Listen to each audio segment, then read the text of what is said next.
Because if we intimidate a young horse in the front to go forward and they don't want to go forward and now we're kicking them, well, if your brakes are on and your gas is on, kind of bows up the middle and now you have a bucking problem. Now you have a panicked horse. With long lining, you're able to stop a little bit sooner because you're so obvious, you're so far behind the drive line and driving that horse forward. But still, you don't want to be very abrupt about it in this stage. You don't want to be hard on them and get them intimidated to go forward.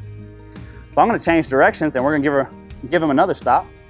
Notice when I want to turn him left, I'll walk to my right. If I want to turn him right, I'm walking to my left. And I'm turning his head, I'm disengaging his hindquarters.